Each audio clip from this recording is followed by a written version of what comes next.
All right, Arthur, let's start with our first sentence. And this one is super common. Number 1. I'll get back to you on that. This sentence means you need more time before you can give someone an answer.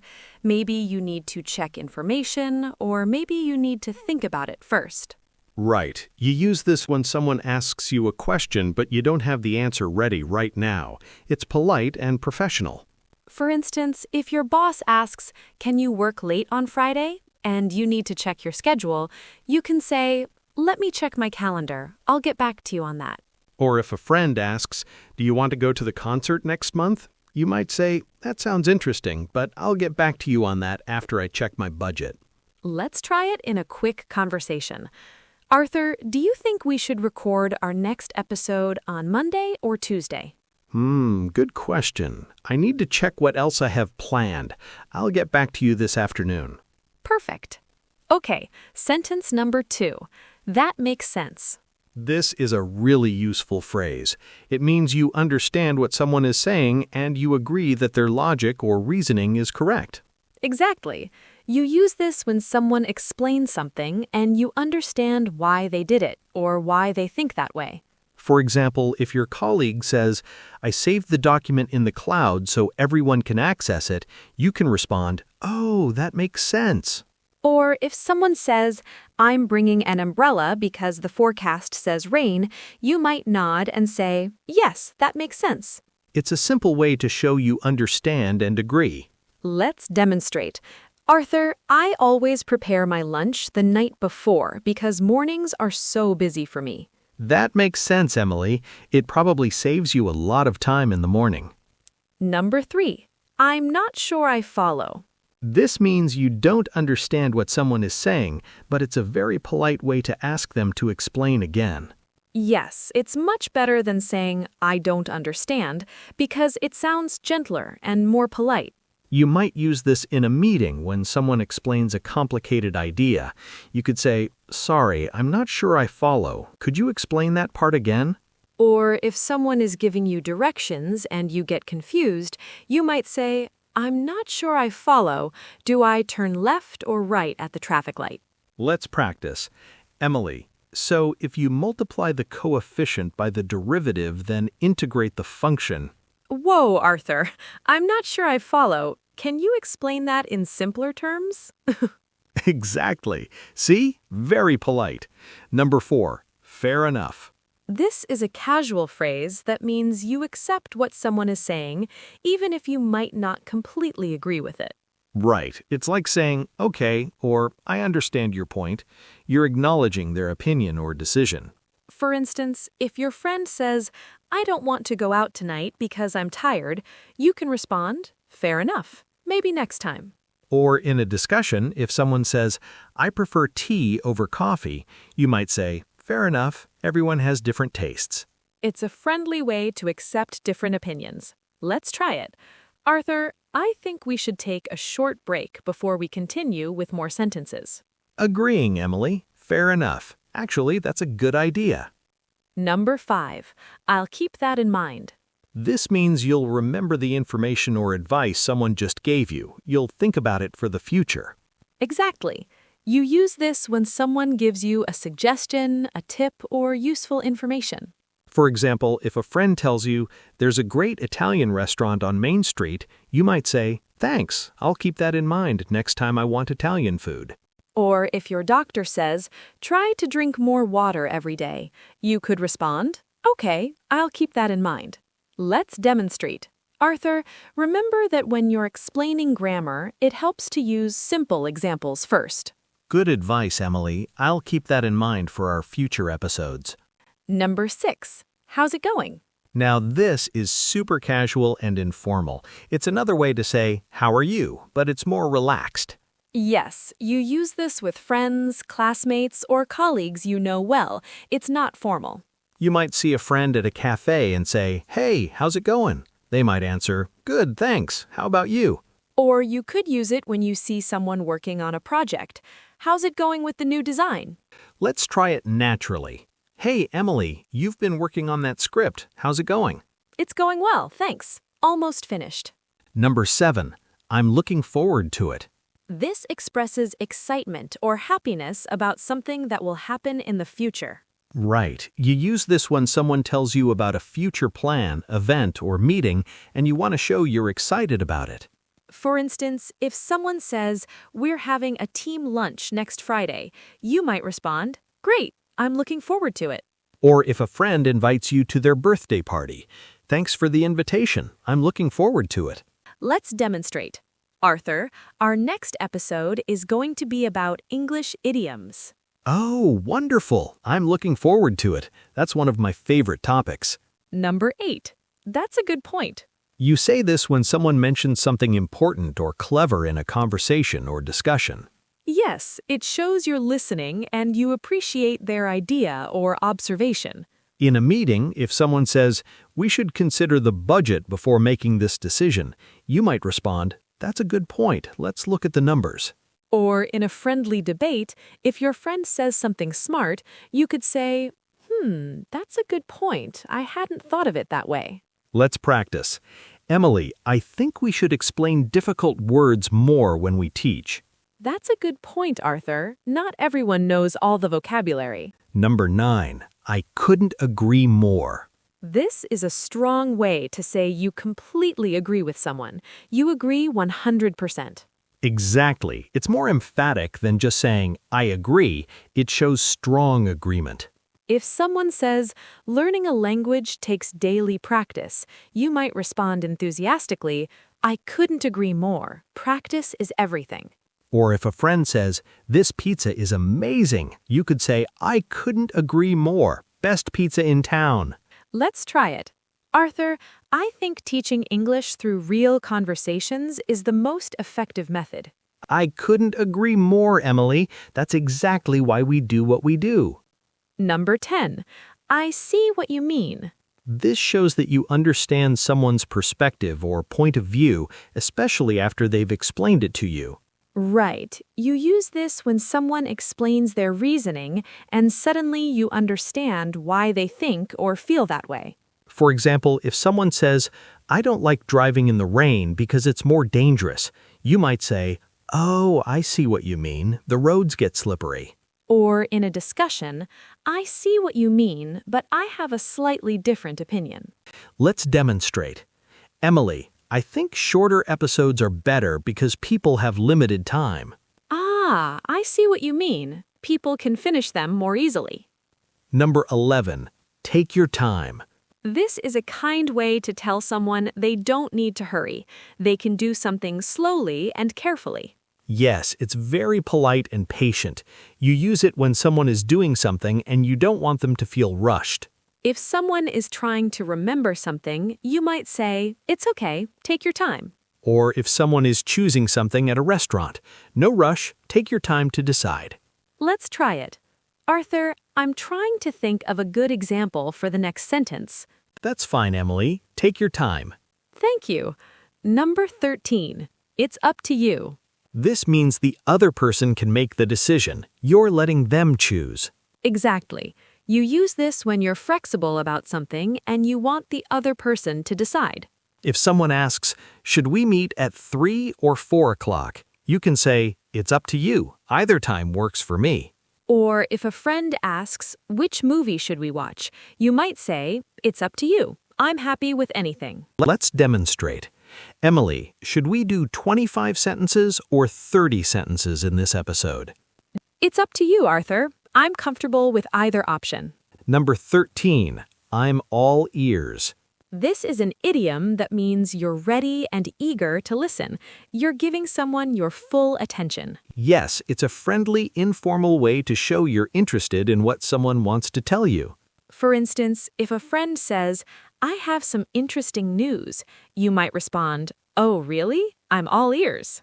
Or in a meeting, if someone says, "I have an idea," you could say, "Great, I'm all ears." Let's practice. Arthur, I heard something funny happen to you yesterday. You want to hear about it? Okay, I'm all ears. Tell me. Wait, I'm the one who wants to hear your story. Oh, right. Number 14. Let me think about it. This is similar to "I'll get back to you," but it emphasizes that you need time to consider something carefully. Right. You use this when someone asks you to make a decision, but you need more time to think through all the options. If someone offers you a job, you might say, "Thank you for the offer. Let me think about it, and I'll let you know by Friday." Or if a friend invites you on a trip. That sounds exciting, but let me think about it. I need to check my schedule and budget. Let's try it. Arthur, would you like to co-host a live event with me next month? Wow, that's an interesting idea. Let me think about it, and we can discuss the details tomorrow. Number 15. I can't complain. And this is a casual way to say things are going well. It literally means you have no reason to complain. Yes, you often use it when someone asks, "How are you?" or "How's life?" It means things are good or okay. Someone asks, "How's work going?" You can respond, "Busy, but I can't complain. It's going well." Or, "How have you been?" You might say, "I can't complain. Life is treating me pretty well." Let's demonstrate. Emily, how's your English learning journey going these days? I can't complain. I'm making steady progress. Number 16. That sounds like a plan. This is a friendly way to agree with a suggestion or proposed plan. Exactly. It means you like the idea and you're ready to do it. If someone suggests, "Let's grab coffee at 3, you can say, "That sounds like a plan." Or, how about we review the script together this afternoon? You might respond, "That sounds like a plan. See you then." Let's try it. Arthur, why don't we take a quick 5-minute break after sentence 20? That sounds like a plan, Emily. Good idea. Number 17. I'll give it a try. This means you're willing to attempt something even if you're not sure you'll succeed. Yes, it shows you're open to trying new things. You're willing to make an effort. If someone says, "Have you ever tried yoga?" You might say, "No, but I'll give it a try." Or if your friend recommends a new recipe, "I've never cooked Thai food before, but I'll give it a try." Let's demonstrate. Emily, you should try teaching a class entirely in English with no translations. That sounds challenging, but I'll give it a try. Number 18. Better late than never. This is a common saying that means it's better to do something late than to not do it at all. Right. You use this to encourage someone or to excuse yourself when you're late with something. If you finally start exercising after years of thinking about it, you might say, "I know I should have started earlier, but better late than never." Or if someone apologizes for being late, "Sorry I'm late," you could respond kindly, "No worries. Better late than never." Let's try it. Arthur, I finally started that book you recommended 6 months ago. Hey, better late than never. How are you liking it? Number 19. I'm on my way. This means you're currently traveling to meet someone or to go somewhere. Yes, you usually say this on the phone or in a message when someone is waiting for you. If you're running a bit late to meet a friend, you might text them, "I'm on my way. I'll be there in 10 minutes. Or if someone calls asking where you are, "Don't worry, I'm on my way. Traffic is slow, but I'm coming." Let's demonstrate. Emily, are you almost here? The meeting starts in 5 minutes. Yes, don't worry, I'm on my way. I'll be there very soon. Number 20. How did it go? This is a common question you ask someone who has just finished an event, a meeting, an exam, or any important activity. Exactly. You're asking about the result or how the experience was. If your friend had a job interview, you might ask, "Hey, how did it go?" Or if someone just finished a presentation, "You just presented. How did it go?" Let's practice. Arthur, I heard you had a doctor's appointment this morning. Yes, I did. How did it go? Everything's fine. Just a regular checkup. Number 21. I appreciate it. This is a polite and sincere way to thank someone. It means you're grateful for what they did. Yes, it's slightly more formal and deeper than just thanks. It shows real gratitude. If someone helps you with a difficult task, you might say, "Thank you so much for your help. I really appreciate it." Or if someone gives you good advice, "That's very helpful. I appreciate it." Let's try it. Emily, I proofread your script and fixed a few small errors. Oh, thank you, Arthur. I really appreciate it. That's very kind of you. Number 22. That's a relief. You say this when you hear good news that makes you feel less worried or stressed. Right. Something was making you nervous or concerned, and now you feel better. If you were worried about a test results and it's good, you might say, "Oh, that's a relief." Or if you thought you lost something important, but then you find it. Oh, thank goodness. That's a relief. Let's demonstrate. Arthur, the podcast uploaded successfully with no technical problems. Oh, that's a relief. I was worried something might go wrong. Number 23. I'll let you know. This means you promise to inform someone about something in the future. Yes, you use this when you don't have information now, but you'll share it when you do.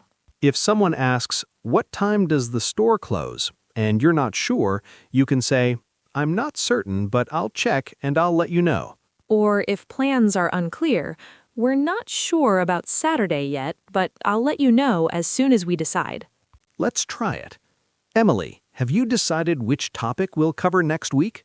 Not yet, but I'm thinking about a few options. I'll let you know by tomorrow. Number 24. Sounds good to me. This is a casual way to agree with a suggestion or plan. Exactly. It's very informal and friendly. You use it in everyday conversations. If someone suggests, "Let's grab coffee at 3, you can say, "That sounds like a plan." Or, "How about we review the script together this afternoon?" You might respond, "That sounds like a plan. See you then." Let's demonstrate. Arthur, let's wrap up with our 25th sentence and then do the closing. Sounds good to me. Let's do it. And finally, number 25. I'll take care of it. This means you will handle a task or problem. You're taking responsibility for it. Yes, it's a confident way to tell someone they don't need to worry because you'll do it. Examples. If your boss asks, "Who can email the client?" you might say, "Don't worry, I'll take care of it." Or if someone is concerned about a problem, "There's no milk in the fridge," you could respond, "No problem, I'll take care of it. I'll go to the store." Let's try it one last time. Emily, we need to upload this episode to the platform. Don't worry, Arthur. I'll take care of it right after we finish recording. And there we have it. 25 simple but powerful sentences for daily English conversation. These sentences are used constantly by native speakers. The more you practice them, the more natural your English will become. Remember, you don't need to memorize all 25 at once. Pick 3 or 4 favorites and start using them this week. Exactly. Practice them in real situations. Use them with friends, classmates, or even when you're talking to yourself. Now it's time for our question of the day. Today's question is, which of these 25 sentences do you use most often in your daily life? Or which one do you want to start using more? Please share your answer in the comments below and write it in English, of course. It's great practice. We love reading your comments, and it helps us understand what you want to learn more about. Before we go, a quick reminder. If you found this episode helpful, please give us a like and subscribe to our channel. Thank you so much for listening today. Keep practicing these sentences, keep improving your English, and remember, every sentence you learn brings you one step closer to fluency.